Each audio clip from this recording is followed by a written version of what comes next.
사막의 죄를 아십니까? 다시 한 번 더 해볼까요? 사막의 죄를 아십니까?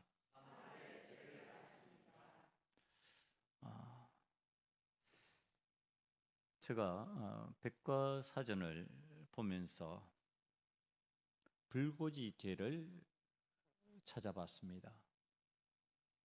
법률 용어죠. 불고지 죄. 이걸 어떻게 설명해 놓았느냐 하면은 범죄 행위 또는 그들에 대한 자진 지원 행위를 알면서도 그 사실을 수사기관이나 정보기관에 신고하지 아니함으로써 성립하는 범죄를 말한다. 이렇게 설명해 놓았습니다. 이게 국가보안법에서 많이 활용되던 독재 정권 시절에 국민을 통제하던 악한 수단 중에 하나로 사용되었습니다. 그런데 오늘 제목에 나오는 이 사막의 죄는 일종의 불고지 죄이거든요. 일종의 불고지 죄인데 하나님의 선하심을 드러내지 않는 사람에게 적용될 수 있는 신앙, 그 신앙을 자각하게 만들어주는 수단입니다. 그러니까 세상의 불고지하고 전혀 반대의 의미를 가지고 있다는 뜻입니다. 세상에서는 불고지 죄로 인하여서 자신이 불리하게 되지만은 이 불고지 죄를 행함으로 인하여서 우리들이 하나님 앞에서는 어떻게 되느냐? 하나님께서 원치 않은 그 선함에 대해서 깨닫게 되고 하나님께서 우리에게 원하시는 그 선함에 대해서 깨닫게 되고 하나님의 선하신 하나님의 자녀로서 어떻게 살아갈 것인가 가르쳐주는 교훈이 된다, 그런 내용입니다. 저는 지난 한 주간 내내 불고지 죄에 속하는 사막의 죄라는 제목으로 설교를 하여야 한다는 생각이 자꾸 들었습니다. 우리 모두는 사막의 죄를 짓고 있다는 생각이 들고 이 죄에서 해방되어 하나님의 선하심을 드러내야 된다고 그런 생각을 했기 때문입니다. 그러면 사막의 죄가 무엇인가? 아마 기억하시는 분도 있을 것이고 기억하지 못하는 분도 있을 것입니다. 이 사막의 죄에 관한 설명을 해주는 이야기가 있습니다. 여러분, 우리들이 기독교인이 되면요, 다 한 번씩 사모하는 일이 있어요. 그게 뭐냐 하면은 성지순례입니다.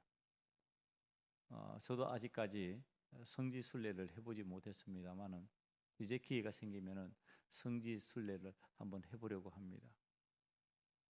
그리스도인들이 살아갔던 삶의 발자취, 예수님께서 이 땅에 오셔서 우리에게 남겨주셨던 그 삶의 발자취를 따라가면서 그 성지에서 은혜를 체험하는 성지순례, 여기에는 기독교인들만이 대부분 참여하게 되어 있습니다. 대부분의 기독교인들이 이 성지 순례에 임하게 되면은요, 이제 안내를 받습니다. 잘 모르니까 그것이 어떤 삶의 현장이었는지 잘 깨달을 수 없으니까 안내를 받는데,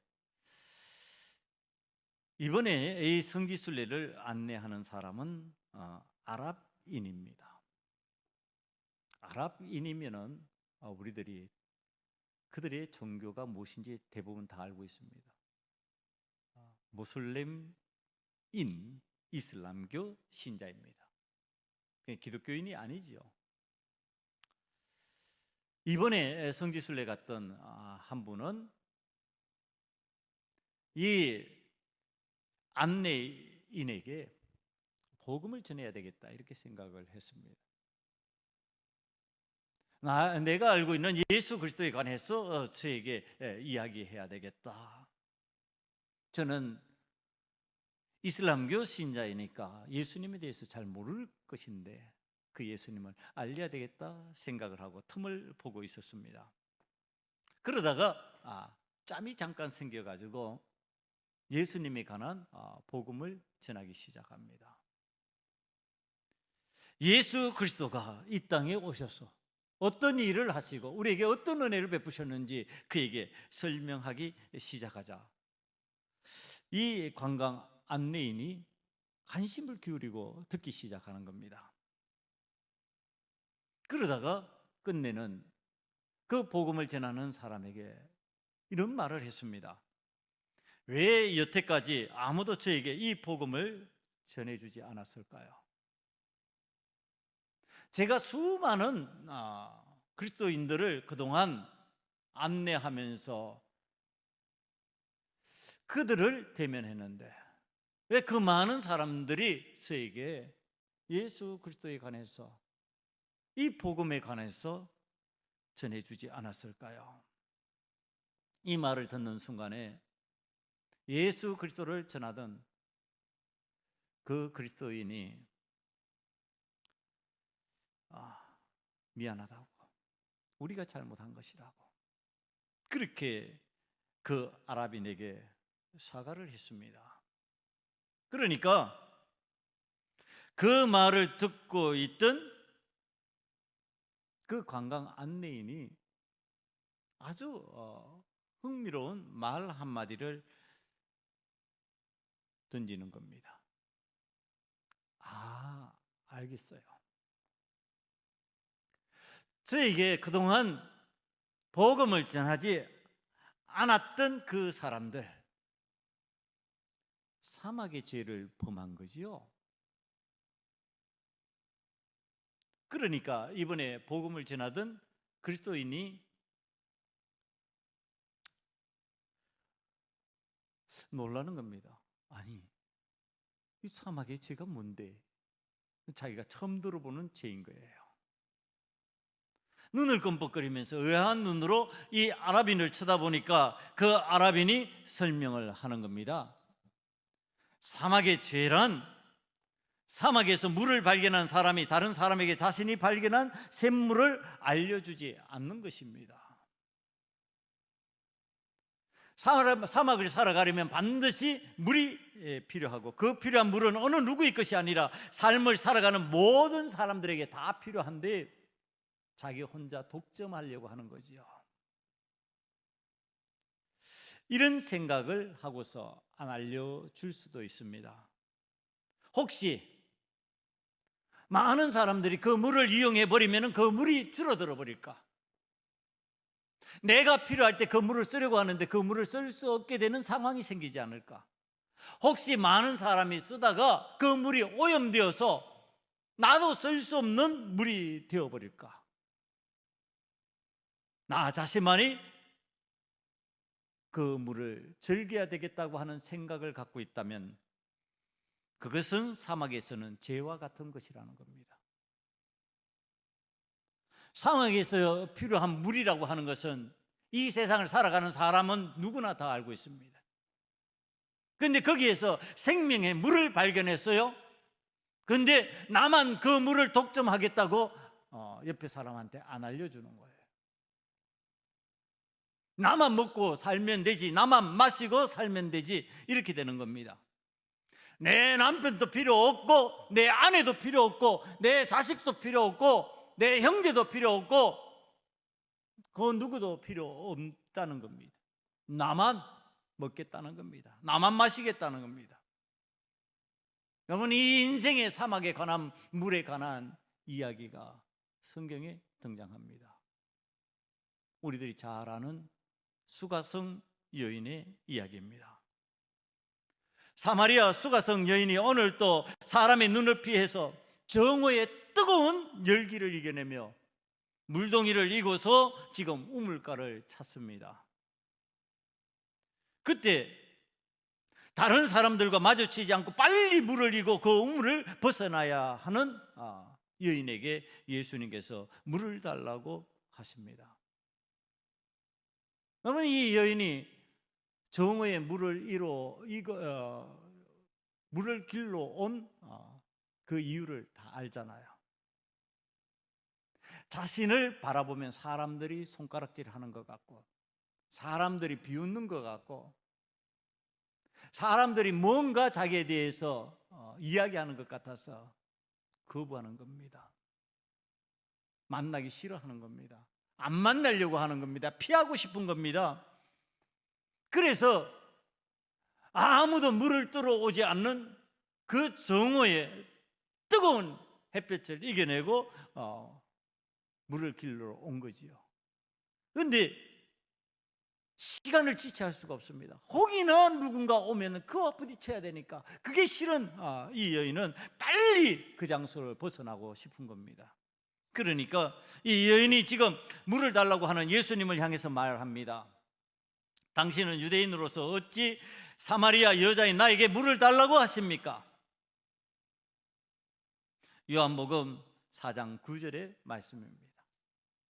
그때 예수님께서 다시 말씀하십니다. 내가 만일 하나님의 선물과 물을 달라 하는 이가 누구인지 알았으면 내가 그 물을 달라고 구했을 것이다.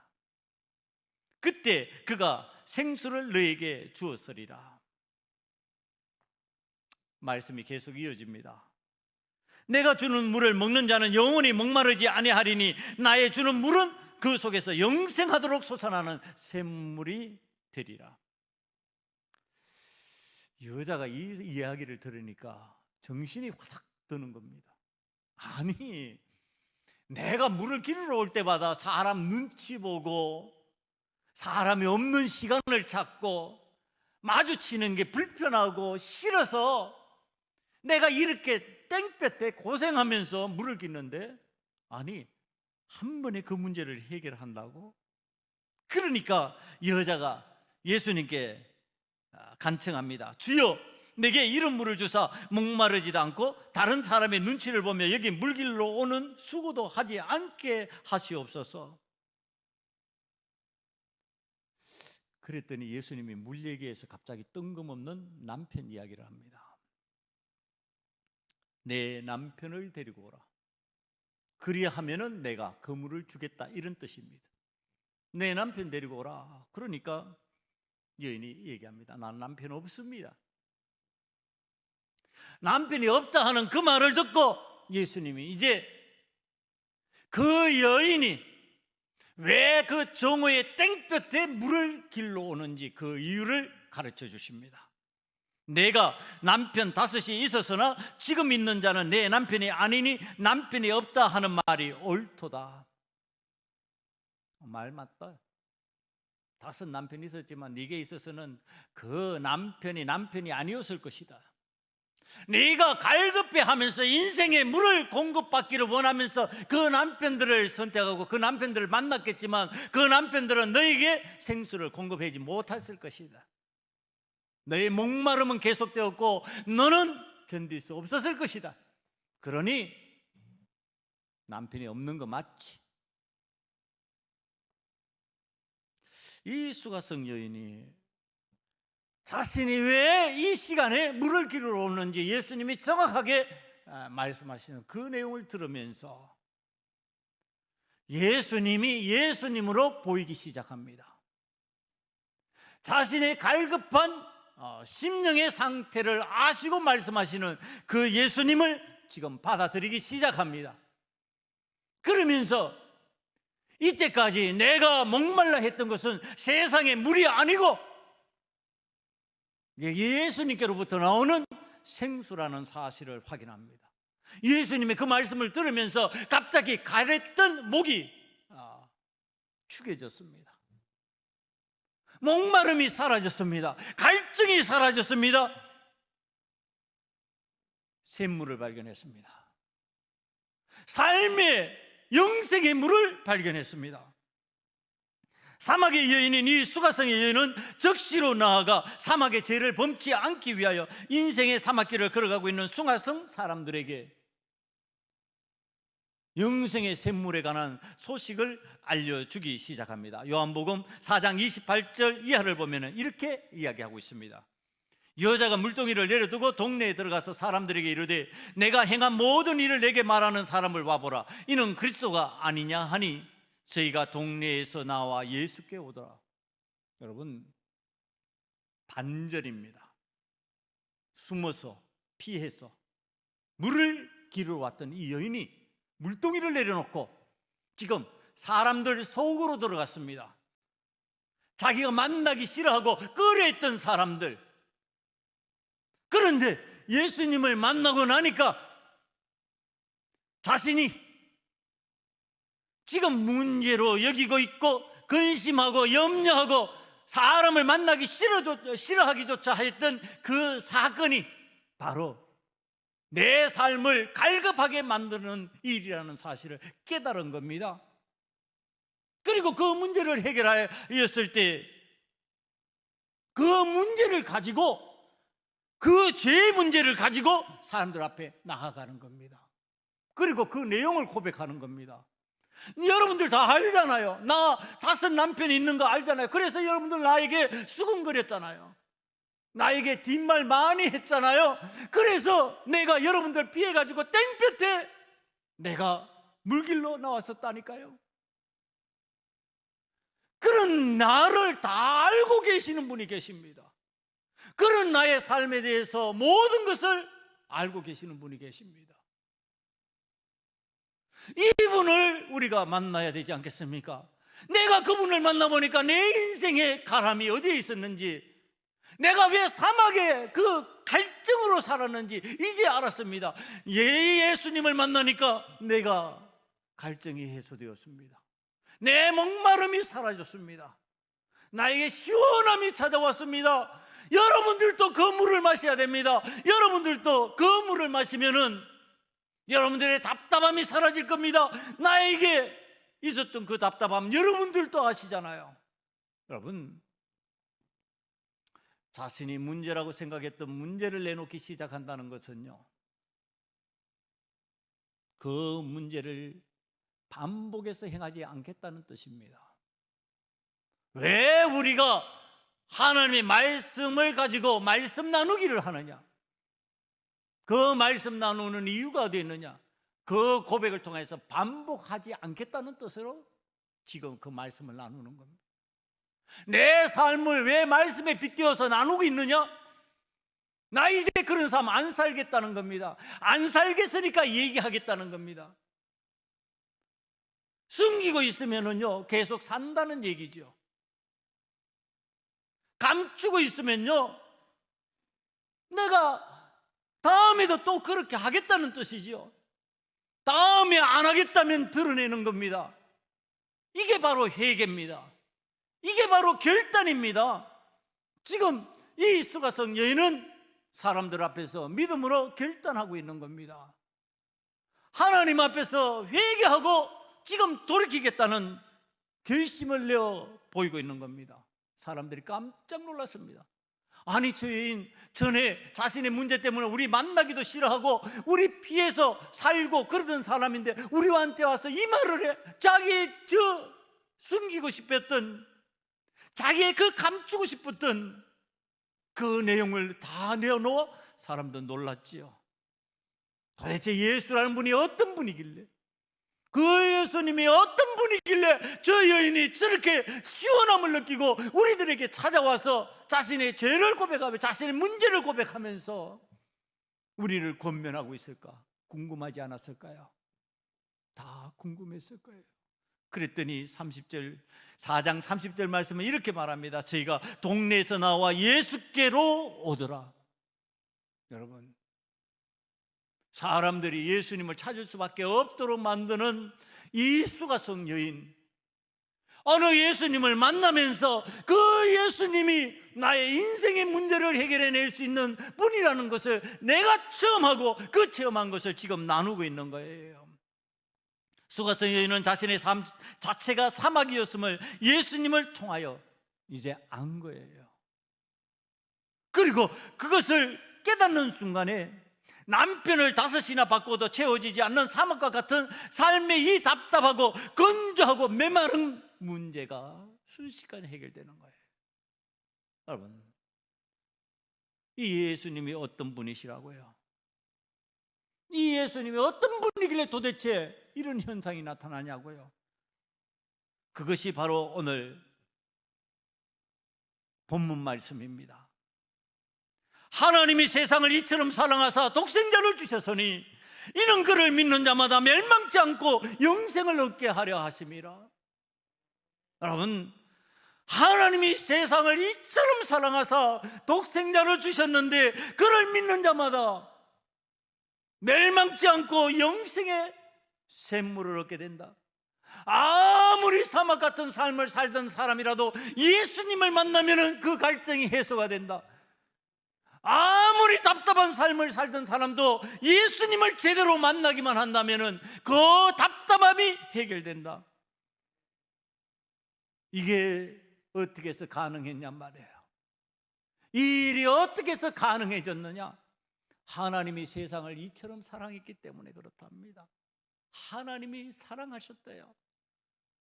하나님이 사랑하셨다니까 우리는 세상을 자꾸 우리 환경으로만 봅니다. 살아가는 환경으로만 보는데, 아니, 세상은 사람을 의미하는 거예요. 여러분, 교회라고 그랬을 때 교회가 사람이잖아요. 성도 공동체를 교회라고 그러는 거예요. 건물이 교회가 아니에요. 사람이 교회예요. 세상이라고 하는 거, 환경이 세상이 아니에요. 사람이 세상이에요. 하나님이 사랑하신 게 누구라고요? 세상이 아니고 사람이다. 그 하나님의 형상을 닮은 사람들, 그 사람들이 살아가는 그 삶을 사랑하시는데, 그 사랑하는 사람들이 어떤 짓을 하고 있다고요? 남편 다섯으로도, 그 탐욕으로도 세상에서 문제를 해결하지 못하고 갈증을 느끼는 거예요. 답답함을 느끼는 거예요. 그러니까 예수님을 이 땅에 보내셨어요. 불쌍히 여기시고 오늘 우리들의 문제를, 우리의 갈증을 해결하기 위해서 이 땅에 보내시는 거예요. 오늘 이 땅에 오신 예수님이 우리의 삶의 갈증을 해결하기 위해서, 우리의 문제를 해결하기 위해서 어떤 일을 하셨는지 그리스도인이라고 하는 이름을 가진 사람들은 다 알아요. 이 땅에 오신 예수님은요, 우리의 죄를 위하여서, 우리를 살리시기 위해서 십자가에서 대신 죽으셨어요. 그 죽음도 쉬운 죽음이 아니에요. 뭐 총을 한번 빵 쏘아서 죽었다, 칼로 한번 콕 찔러서 죽었다, 뭐 이런 간단한 죽음이 아니에요. 인간이 당하는 고통 중에 가장 심한 고통을 당하면서 그 몸에서 피와 물이 다 빠지는 죽음, 그 죽음 가운데서도 더 힘든 것은 자신이 만든 피조물이 비웃어요, 조롱해요. 여러분, 이 비웃음, 이 조롱이라는 거 알잖아요. 저는 목회를 하면서 이런 조롱들에 관한 내용을 알아요. 여러분, 이 조롱, 이 비웃음이라고 하는 거, 이게 정말로 고통스러운 거예요. 이 비웃음과 이 조롱을 당하는 가운데 지금 우리의 창조주 하나님, 우리의 주인이신 하나님께서 지금 죽고 계시는 거예요. 얼마나 사랑하셨다고요? 이렇게 우리를 사랑하셨다고 이런 죽음을 내가 죽었노라고 가르쳐 주세요. 왜? 우리에게 영생의 물을 허락하시기 위해서, 우리에게 이 세상을 살아가는데 갈급해하며 살아가지 말라고, 이 세상을 답답하게 좀 살아가지 말고 시원하게 살아가라고, 내가 대신 너희들을 위하여 고난을 당했으니, 내가 너희들을 위해서 대신 비웃음을 당했으니까 너희들은 시원하게 살라고, 비웃음에 굴복당하지 말고, 조롱에 굴복당하지 말고, 고통에 굴복당하지 말고 좀 이 세상을 당당하고 믿음으로 이겨내라고 우리 주님께서 우리에게 이런 은혜로 다가오신 거예요. 여러분, 그 주님을 만났어요. 그 주님을 만난 사람들이 예수 그리스도께서 흘리신 그 십자가의 보혈이 내게 생명수가 되는 것을 체험하지 않냔 말이에요. 여러분, 예수님을 믿는 사람들은요, 제가 공통적으로 얘기하는 거예요. 예수님을 제대로 믿는다면은요, 예수님의 은혜를 체험하지 않을 수가 없어요. 예수님이 나의 구주라고 하는 체험이 반드시 다 있어요. 어떤 방식의 체험이든지, 내 자녀를 통한 체험이든지, 나 자신의 삶의 고통을 통하여서 체험했든지, 어떤 이유에서든지 어떤 환경에서든지 반드시 체험하게 되어 있어요. 여러분, 그 체험 때 어땠어요? 시원하지 않았어요? 그 체험하면서 눈물 나오지 않았어요? 그 체험하면서 주님은 나의 주님이십니다, 저절로 고백이 되지 않던가요? 여러분, 예수님이 나의 주님이신 것을 체험하는 순간에 우리 입에서는 저절로 주님은 나의 구주십니다, 주님은 나의 주인이십니다, 나는 이제 주님 위해서 살겠습니다, 이 고백이 나올 수밖에 없어요. 왜? 인생의 갈증이 갑자기 사라져 버렸거든요. 인생의 답답함이 사라져 버렸거든요. 난 주님 위해서 살겠어요, 이렇게 된다니까요. 그 사람이 바로 이 수가성의 이 여인이었어요. 그러니까 내가 이제 그 주님 만나고 나만 시원해지면 안 된다, 사막의 죄를 범치 말자, 내가 시원해졌으니, 내가 생명수를 마셨으니 오늘 또 사막의 길을 걸어가고 있는 나 아닌 다른 사람에게 바로 그 내용을 알려주자, 지금 뛰어나가는 거예요. 이 여인이 체험한 게 뭐예요? 예수님의 보혈로 내 삶에 들어오는 생명수와 같은 그 생명의 물이에요. 맛봤어요. 체험했어요. 체험한 사람이 할 수 있는 거예요. 체험 안 하면은 못 하는 거예요. 만들 수가 없어요. 이 이야기를 만들어낼 수가 없어요. 체험해야만 이 이야기가 저절로 입에서 술술 나오게 되어 있어요. 체험해야만 이것이 나의 고백이 되게 되어 있어요. 나 전에는 정말 답답했거든, 나 예수님 만나기 전에는 정말 힘들었거든, 나 전에는 예수님 없어서 세상이 공허했거든, 그런데 예수님 만나고 나니까 예수님 때문에 나는 시원해, 나는 괜찮아, 나는 힘이 있어, 나는 예수님의 능력으로 살 거야. 저절로 이렇게 되는 거예요. 이 물맛을 체험하지 않은 사람은 다른 사람에게 그 물맛을 설명하기 힘듭니다. 저 강원도에 가면은요, 오색약수라는 게 있어요. 다 아시죠? 그 오색약수터에 가서 오색약수를 한번 탁 떠먹는 순간에 다르네요. 그 물을 체험하지 않은 사람에게 설명을 하면 잘 몰라요. 물이 뭐 물맛이라는 게 본래 맛이 없는 거지. 색깔도 없고 맛도 없이 그냥 시원함을 느끼는 거지, 물이 무슨 맛이 있어? 근데 그 오색약수는 물맛이 있어요. 먹어본 사람이 알아요. 먹어보면은 야, 이거 다르네, 이렇게 되는 거죠. 오늘 체험한 자만이 예수님에 관해서 얘기할 수 있어요. 사랑하는 우리 소금언약교회 성도 여러분, 예수 그리스도에 관한 체험이 있기를 간절히 축원합니다. 예수님을 체험해야 돼요. 예수님을 내 삶의 생명수로 체험해야 돼요. 그 체험이 있으면 저절로 말하게 되어 있어요. 이것 때문에 내가 살았다, 이것 때문에 내 삶이 시원해졌다, 이것 때문에 내 문제가 해결되었다. 사막을 걸어가는 사람들에게 물이 있다면 얼마나 기쁜 일일까. 여러분, 물 없이 한번 살아보세요. 물 없이 단 하루도 살 수 없잖아요. 우리 예수님이 이 물을 가지고 설명한 이유가 있어요. 물을 가지고 지금 수가성 여인과 대화를 나눈 이유가 있어요. 뭐 예수님이 화제거리가 없어서 물 가지고만 했을까 말이에요. 이 물을 사람들은 다 알아요. 이 물의 중요성을 너무너무 잘 알아요. 그래서 그 물 가지고 설명하면 받아들일 수가 있어요. 그 물은 그런데 마시지 않으면 안 돼요. 반드시 마셔야만 그 물을 설명할 수 있는 거예요. 그 시원함을 느낄 수 있는 거예요.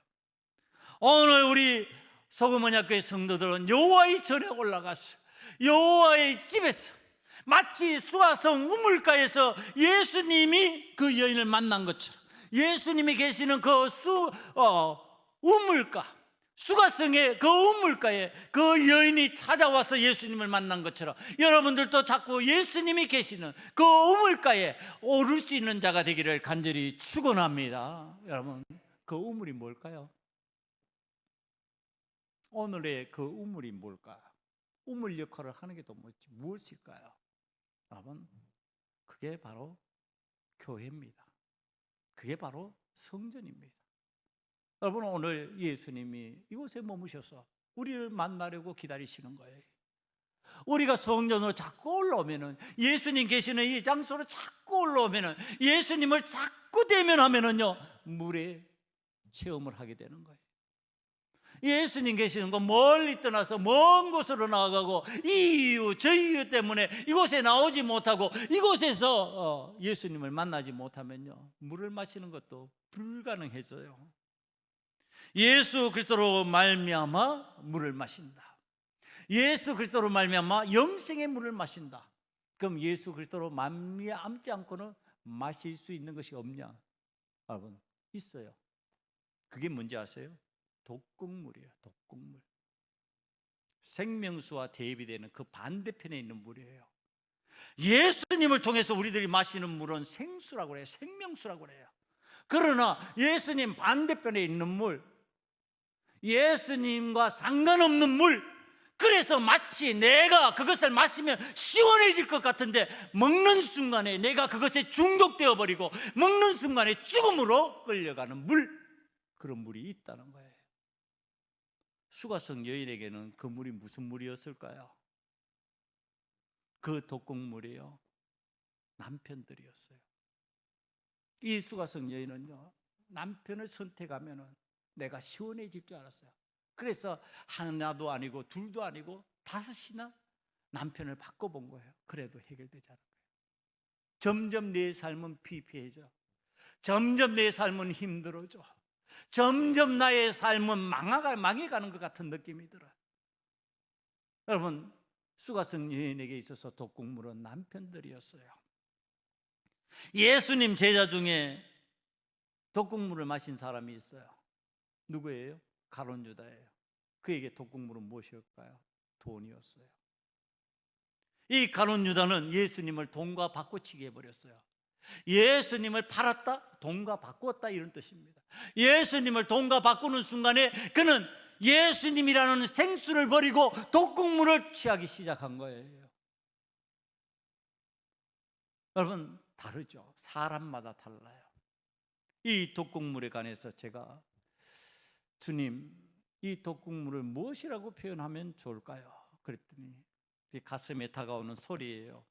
각자에게 독극물은 다르다입니다. 각자의 개성을 따라서, 각자의 삶의 내용을 따라서, 각자가 선택하는 방식을 따라서 독극물이 달라진다는 얘기를 하는 거예요. 어떤 사람은 뭐 돈 그렇게 세상에 살아가면 돈 다 좋아하지만, 아니, 돈 별로 관심 없는 사람이 있어요. 어떤 사람은 권력에 매달려 가지고 그것에 평생 목숨 거는 사람이 있어요. 어떤 사람은 학식에 매달려서 평생 그것에 목을 매는 사람이 있어요. 어떤 사람은 이것, 어떤 사람은 저것. 자기가 좋아하는 성향을 따라서 예수님을 대체하는 그것으로 만족을 삼고 그것에 취하는 사람이 있어요. 그게 독극물이에요. 이 독극물은 중독성이 있고요, 이 독극물은 우리를 죽음으로 끌고 가는 거예요. 다윗 왕의 아들 압살롬 이야기 아시죠? 아마 가만히 있어도 왕위를 이어받을 가능성이 많은 아들이에요. 그런데 그가 왕의 자리가 탐나서 아버지에게 반역을 들고 일어나서 죽어버려요. 여러분, 그 왕의 자리가 그에게는 독극물이에요. 오늘 하나님 앞에서 은혜로 받을 수 있는 것을 갖다가 우리는 은혜를 대신해서 예수님 없는 만족을 취하고 예수님 없는 생수를 얻으려고 해요. 여러분, 예수님 없는 것은 우리에게 영생의 물이 될 수가 없어요. 오직 예수님만으로 영생의 물을 취할 수 있고 그 영생의 물을 마시는 자만이 오늘 인생의 시원함이 찾아오게 되어 있어요. 인생의 해갈이 되게 되어 있어요. 오늘 예수님을 만났다면 우리의 삶에도 독국물이 무엇인지 저절로 깨닫게 되어 있어요. 수가성 여인이 그런 거예요. 예수님 만나자 깨달은 거예요. 아, 남편 아니었네. 여러분, 삭개오 얘기 잘 알죠? 제가 삭개오 얘기를 너무 좋아하니까. 삭개오가 예수님 만나니까 깨달은 거야. 아니, 내게 독국물이 돈이었네. 이 돈 아니지, 예수님이지. 딱 바뀌는 거예요. 지금 예수님을 만나면은 깨닫게 되어 있는 것이 있어요. 내 삶의 독국물이 무엇인가, 그걸 깨닫게 되어 있어요. 안 깨달아지면요, 표현이 미안한 표현이지만 예수님 제대로 못 만난 거예요. 내 삶의 독국물을 반드시 깨닫게 되어 있다니까요. 예수님을 만나면. 성경이 그렇게 얘기를 해요. 사도 바울이요, 예수님을 만나기 이전에는요, 그의 태어남이, 그의 가정 환경이, 그의 배경이 그에게 독국물이었어요. 몰랐어요. 그게 옳은 줄 알았어요. 그런데 예수님을 만나니까 이 사도 바울이 깨달은 거예요. 아, 그거 전부 다 배설물같이 여겨야 되는구나. 예수님만이 나의 생명의 물이구나. 아, 이거 중요한 거 아니구나. 내가 갖고 있는 가문, 내가 갖고 있는 로마 시민의 권리, 내가 배운 학식, 아, 이거 다 예수님 앞에서 의미 없는 거구나. 그러고서 던져버리는 거예요. 던진다고 그 삶에서 없어져요? 그가 갖고 있는 학식 그냥 있어요. 던진다고 그의 삶의 배경이 없어져요? 그대로 있어요. 여러분, 그런데 우리가 마음에서 그것을 던지지 못하는 거예요. 예수님을 만나지 못하면 못 던져요. 그런데 예수님을 만나면 던지게 되어 있어요. 던지면서 예수님이 내 삶의 자리로 들어오시는 거예요. 그리고 내가 새로운 생수를 공급받는 거예요. 그 예수님이 어떤 분이시기 때문에요? 하나님이 세상을 이처럼 사랑하사 독생자를 주셨으니 이는 그를 믿는 자마다 멸망치 않고 영생을 얻게 하려 하심이라. 바로 이 예수님입니다. 오늘 저와 여러분이 이 예수님을 믿음으로 받아들이고 우리에게 영생의 물이 되시는 예수 그리스도로 말미암아 인생의 목마름을 해결하고요, 나만 해결했다고 끝내는 것이 아니라 다른 사람에게도 이 예수님에 관한 말씀을 전함으로 인하여서, 그 복음을 전함으로 인하여서 생수를 나누는 자, 사막의 죄를 범치 않는 자로 살아갈 수 있는 저와 여러분이 되시기를 간절히 축원합니다. 기도하시겠습니다. 아버지 하나님, 사막의 죄를 범하는 우리들이 되지 않기를 원합니다. 예수 그리스도를 생명의 물로 내 삶에서 체험했다면 그 체험 가지고 하나님의 은혜를 공유하는, 하나님의 은혜를 나누는 하나님의 자녀들이 다 되기를 원합니다. 특별히 우리 소금언약교회를 사랑하여 주셔서 이 예수님 만날 수 있는 길을 열어주셨사오니 이 예수님 만나는 즐거움으로 행복한 삶을 살 수 있는 하나님의 사람들, 그 생수로 말미암아 인생의 문제가 해결되는 은혜를 체험하는 하나님의 자녀들 다 되게 만들어 주시옵소서. 예수님 이름으로 감사하며 기도드리옵나이다. 아멘.